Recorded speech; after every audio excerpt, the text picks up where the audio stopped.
Hi, and welcome back to another episode of the Multifamily Masterclass Podcast. I'm Bart Diehl, the Director of Investor Relations here at Neighborhood Ventures, and today I'm joined by some awesome special guests, our CEO, Jamison Manwaring, and our Director of Finance, Heidi Butler. Today we have a pretty exciting slate of things we want to go over. The first topic is everyone's favorite topic. We're going to go over some politics. The second topic is some market insights, and the third is we're going to talk about grown adults still living at home. Are you speaking out of experience for that one, or are you just... If I could still live at home, I would. Yeah, you're getting into some controversial topics. Yeah. Politics, we're not supposed to talk about in the workplace. We already know that, and here we go. This will be fun. Great. Well, the first article we'll touch on is a New York Times article, and it's talking about the Biden administration rent caps. So before we dive in, I want to give a little bit of context as to why the Biden admin wrote a rent cap proposal in the first place. In the article, it states rents have surged 26% nationally since early 2020. That increase has exceeded overall inflation.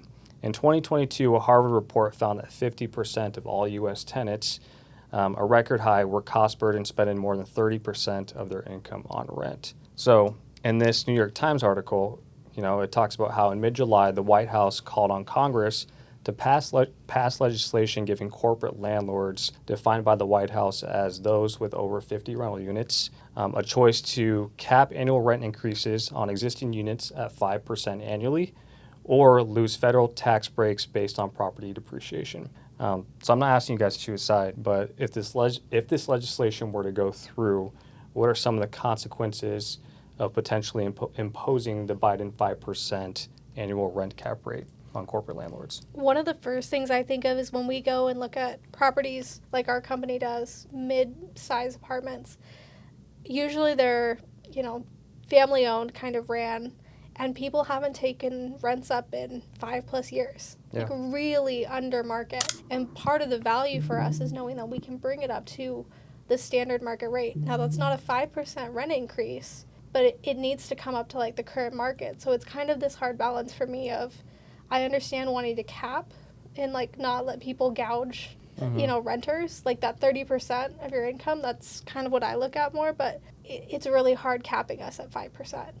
Yeah, and I think that's why they want to cap us or cap developers and people who are kind of speculating in real estate. They want to put that cap on because they kind of want to paint a picture that landlords are now the bad guy. So there's always kind of a bad guy that politicians point to during different election cycles. Sometimes it used to be Wall Street. Sometimes it's the pharmaceuticals industry. It's the healthcare industry. It's mortgage brokers. It's realtors. There's always kind of a bad guy. But the big thing with the proposal is when it came out, it was pretty clear that it was more for political reasons. Now Biden has obviously withdrawn from running, so the proposal's really gone by the wayside. Harris has not come out and said that she wants to do something similar, but maybe she will. But it would be very unprecedented to do a national rent cap across the board nationally. And it would be a bad thing in our opinion. And you might say, well, you're biased because you're in the apartment industry and owning apartments. And so when rents go up, that's a positive for us. So granted, we might be biased, but I also think we have to look at what's happened historically when rent caps have gone into play. And, I lived in New York for a while. And there are a lot of properties that are rent stabilized, rent controlled, and those most of those properties are in really rough shape because the landlord cannot make enough money from the property to put anything back into maintenance. And that's what ends up happening is if you own a property and the revenue, there's not enough operating income to put it into maintenance, then it turns into what they call a slumlord, where you're just collecting the rent and the people are never going to move out because they have rent controls and they just let them go down the tube. And that we see that in New York. We've also seen in other places across the country in different cities and municipalities and even states that have brought in rent caps. What it does is developers and builders decide not to go build in those areas. And that is a bad thing for those areas because now there isn't enough supply to meet the demand in that area.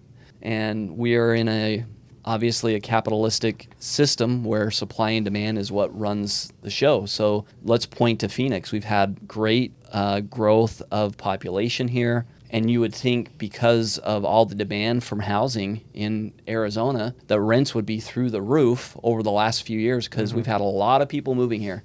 TSMC and all of the growth that we've had, and rents have been flat now for 2 years. And that's because there's a lot of supply of new apartments that have come on the market.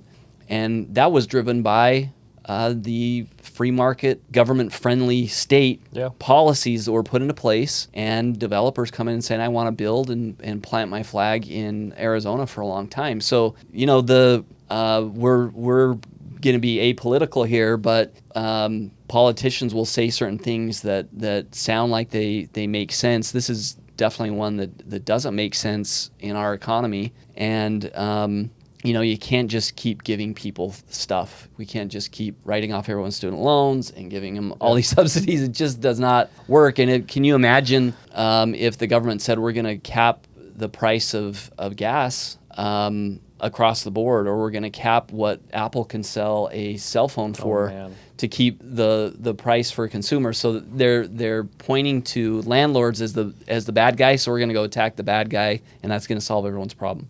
I think it's exactly what you're talking about, though. It's like the summary of it is it's a great tagline that's not taking into account the ripple effect of what it does to the economy overall. Yeah. It's just everyone looks at it, they think that's a great idea. If you're a renter, you love it, but you're not looking at the ripple effect of what will happen by that choice. One of the key data points in here is that this policy, if approved, would affect about 20 million units in the country, so roughly half of all rental properties. So if there's a gauge on profits, we're going to see less development, and that would be really bad for the amount of demand for housing to meet the supply that there is right now. Yeah, it really was a way to try to get some headlines, to try to get people excited about his campaign again. And after the announcement was made that he wanted to do this, it faded away fairly quickly because as people really looked at how they were going to try to do it, because federal government doesn't have the authority to just do that across the board. So they were going to take away some tax incentives in a very kind of convoluted way. It faded away very quickly. So I don't think this is something that's likely from either of these administrations to actually be implemented. I think it will definitely come up again because people are concerned with their costs across the board. But we have to keep in mind that rents have flatlined the last few years. The cost of a lot of other things are going up. Rent has not. But as we look out over the next few years, rents are probably going to move up because all the supply is getting taken off of the market. So it will be a topic that I think we're going to see a lot of, over the next 5 years as rents start moving up. Great. And while we're on the topic of rents moving up and supply, I want to move over to our next article. It's an article by Rent Cafe, and it's titled New Apartment Construction to Reach Historic High of 500,000 in 2024. 2 million rentals open by 2028. So this headline makes it seem like there's a nonstop growth of apartment supply in the U.S. over the next 4 years. However, I wanted to outline some key points while reading. So in the article, it states 2024 marks a historic milestone for apartment construction in the U.S. as the number of completions surpasses 500,000 units for the first time on record. So for the folks that are just listening to this podcast, the people who are watching on YouTube can see a graph right now that shows in 2024 there's about 518,000 apartments, which is a historic high.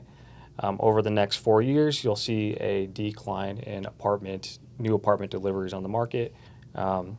But yeah, so we're going to reference this graph a little bit. However, demand for rentals in the U.S. continues to outstrip supply, even with all recent construction efforts. So, Jamison, Heidi, can you guys shed light on what we're seeing in the Phoenix market in 2024, and then also what can we expect with rents and the apartment market over the next 3 to 4 years? Yeah, I think that it's important to look at things right now in 2024 and say this is a win for renters. This is a win for municipalities who have made good decisions and had incentives for developers to come in and build. Mm-hmm.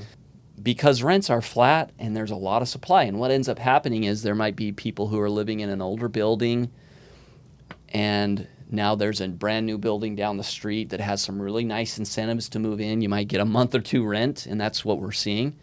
And they're moving into those buildings, and then that older building, now that unit becomes available, and someone else moves in there, and there's just kind of this, when there's good supply like this, it's good for the market and it keeps things flat. This was all because interest rates were so low a few years ago. These 500,000 plus units were all planned 2 and 3 years ago, because it takes a long time to build an apartment, to get all the planning in place, to get the funding in place. And so this is a win for all of those people involved, and I think that it's important to identify that and keep doing more of that. And things like rent control that we talked about previously, those things don't work. Additional supply is what works to keep rents flat. Yeah. So also in this article, it says, following the record high of 518,000 apartments completed in 2024, developers are expected to deliver 440,000 new units in 2025. That's a 15% decline in new deliveries in the market. Then the pace of construction is projected to slow even more through 2027, when deliveries are expected to reach a 10-year low with only 319,000 rentals open nationwide. And then so to Jamison's point, as we see this slow drop-off of new deliveries coming out of the market, we expect rents to rise pretty significantly. And the biggest impact with all of that, the biggest input for all of this new supply is interest rates. Mm-hmm. Interest rates were really low.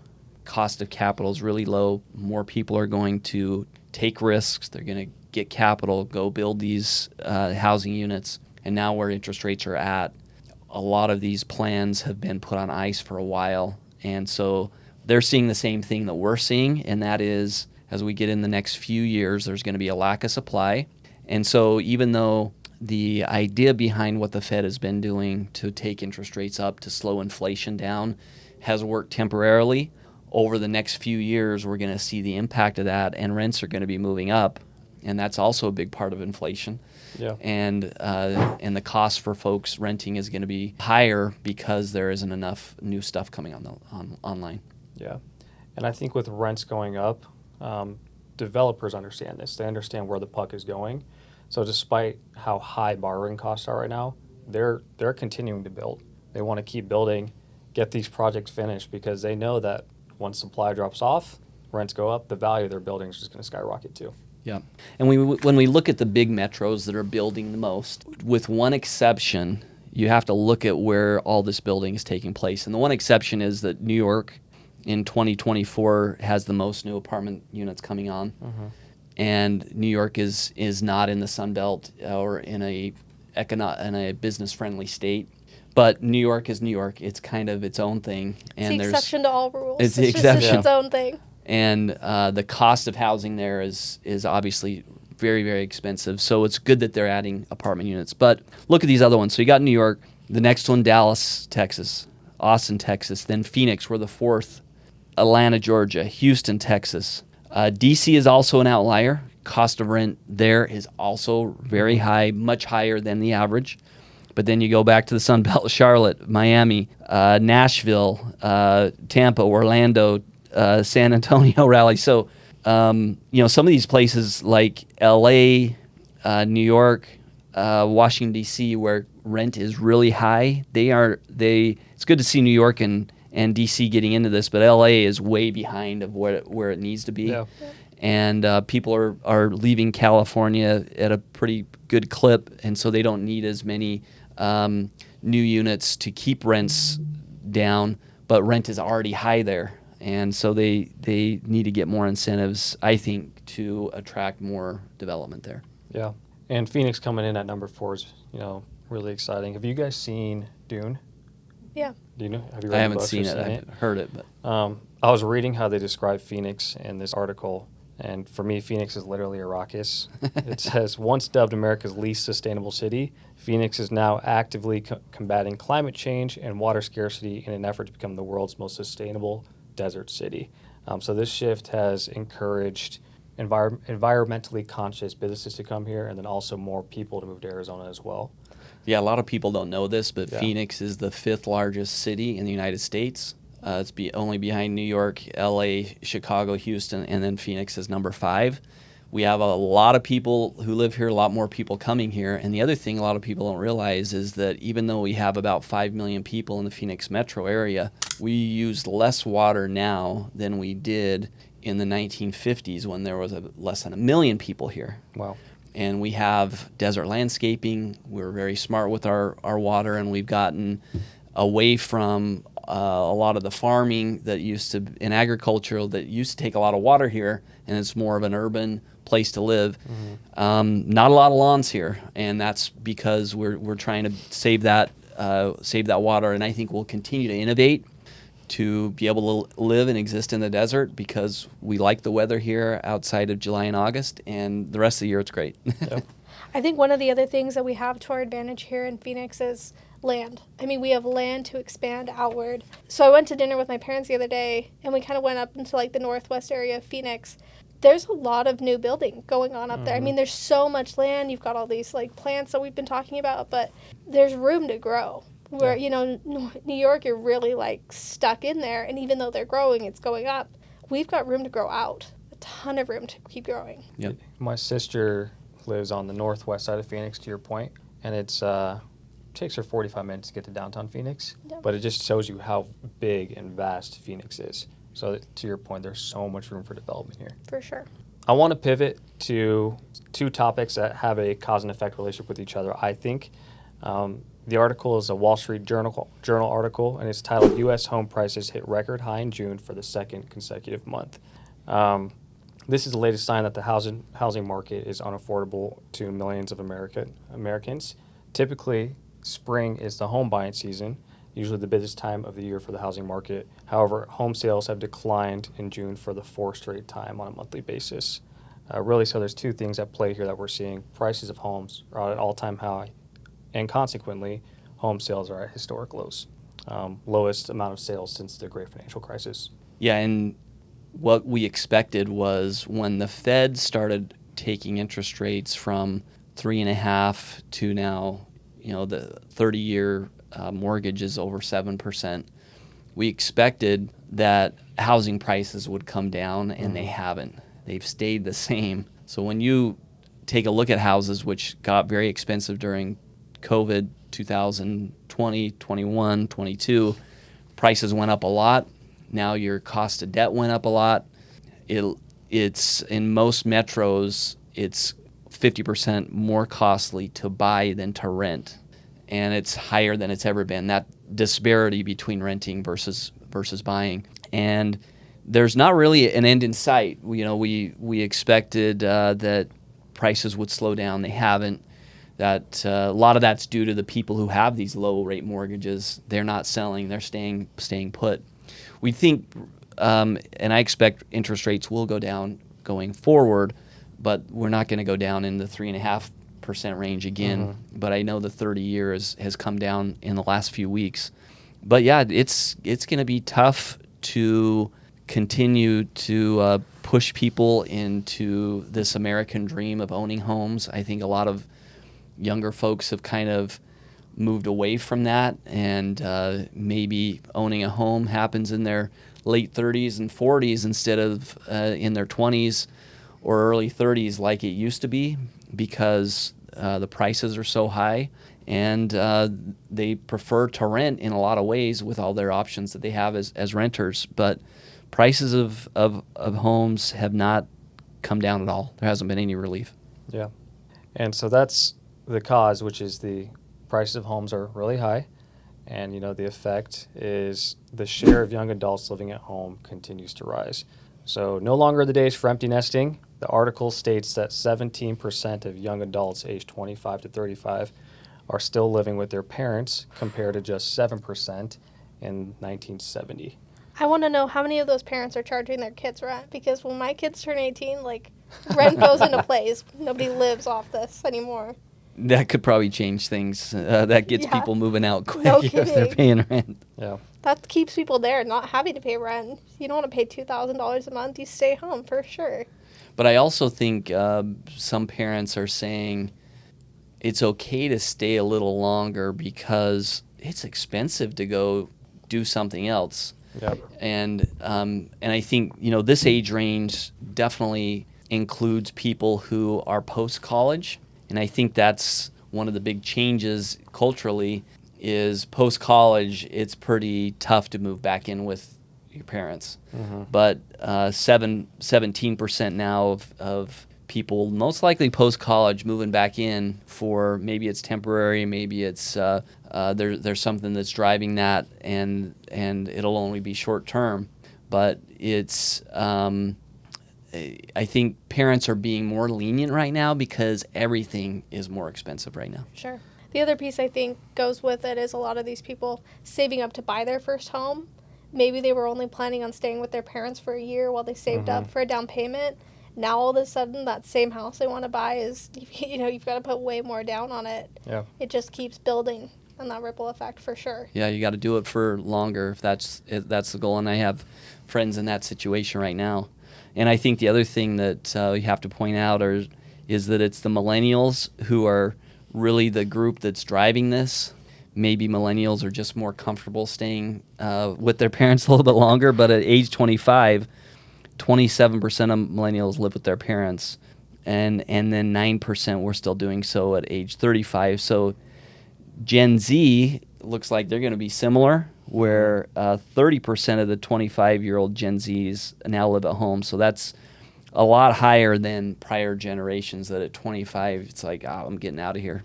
The millennials, maybe they just like their parents more. They want to keep hanging out. And the Gen Z, I have a the really same. hot take.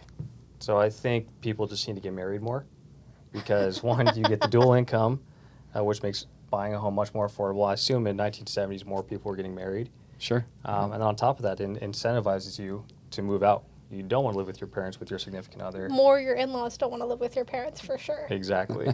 So My in-laws are great. I would 100% live with them. They're fabulous. Don't want to cause problems Nice here. disclaimer there. yeah, Yeah, that changes things for sure. But we know people are getting married later Yeah. than before as well. So all of this is kind of macro related. And the one thing that we always know and we can count on is that things are always going to change. People's behaviors are going to change, and incentives and the cost of things really drives a lot of that.